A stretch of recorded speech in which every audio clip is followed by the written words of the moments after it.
Hey everybody, I'm Dave with Grow in the Home Garden. Today I want to show you how to propagate one of my favorite plants that I have, a native honeysuckle. This is Lonicera sempervirens. A very common variety of it is called Major Wheeler, which is probably what I have, but I can't really verify its identity because it came from a cutting or a plant from actually my parents' house, and it was there when they bought the house. So anyway, here's what it looks like right now in the springtime. It is amazing.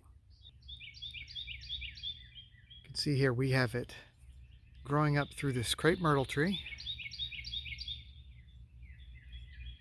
and it's almost as if it makes the crepe myrtle bloom before everything else. It has these beautiful flowers the hummingbirds just love.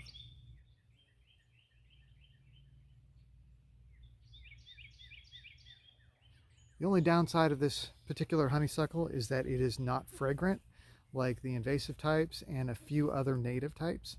And I will post a couple of names of some fragrant varieties in the description here so you can check that out. Now the ideal time to propagate these is probably after they're done blooming, but I wanted to go ahead and get some things started here. And we're not going to be looking at this type of a cutting right here. Notice how thin that particular branch is on this cutting.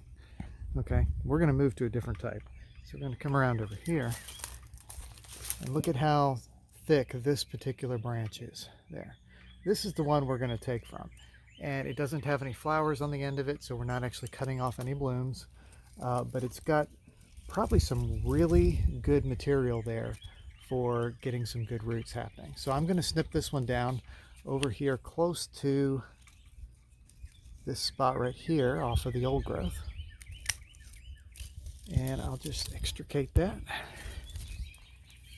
And there we go. Here's the cutting that we have. And I'm not going to root that whole thing. I'm going to root sections of it. We're going to cut this back down a lot smaller than it currently is. So to make cuttings of this, here's what we're going to do. We're going to take this nice long vine that we've got. Notice the thickness of that stem. And we're going to cut them into nodal cuttings here to here.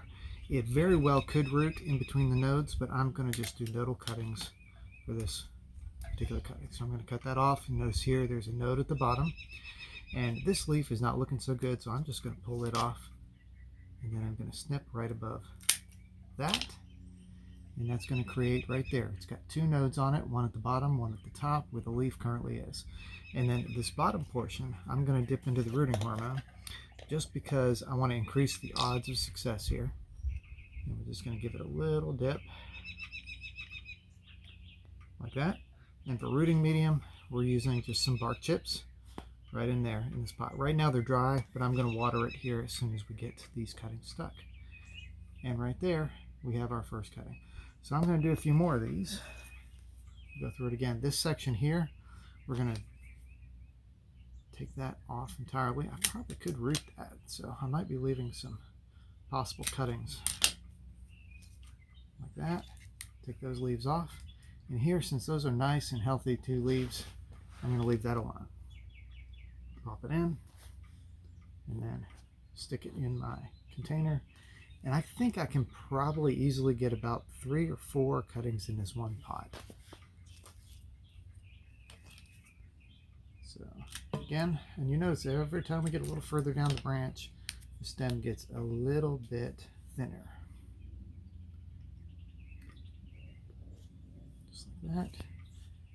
And we'll go ahead and try this one, although it probably shouldn't have any trouble. But we're getting thinner as we go down. That's probably still a good thickness though on the stem. And then we just add water to our container, and we've got 4 cuttings in there. Now I'm going to wait until roots actually come out from the bottom of the container before I transplant. A lot of times if you transplant them too early, you can do a little bit of damage, and then you just don't get a strong plant and they take time to recover. So make sure you've got a lot of good roots on it before you even think about transplanting. So I'm probably going to go take a few more and then water these, and I'll be back in a second with how many I've got. So here are the first 4. Give them a little bit of a drink of water, and we'll probably put them in a tray that can catch the water underneath, so the water will stay around longer and keep those rooting areas nice and moist. Here's one more. In this one, we got 3 plants in it. The other one, we got 4 cuttings. I shouldn't say plants. They're not plants yet until they've got roots. Now, with honeysuckle, keep in mind, it is an invasive plant. These are native, which are supposed to be here in the area. They are not invasive plants. But watch out for the Japanese variety, which takes over a garden. And do not use propagation techniques on them because you really don't need to. In fact, I advocate eliminating them. You can check out my other video about the sempervirens type of honeysuckle, which is infinitely better than that. Even though it doesn't have the smell, it's much better for our native animals and insects and hummingbirds and things like that. So these cuttings should take about 4 weeks or so to put on some roots. Another method you can use with it is layering. If you already have one, you can put a piece of the vine down under the ground and it will gradually root where the nodes are and put on enough roots that you can dig it up and transplant it into another pot after you sever it from the main plant.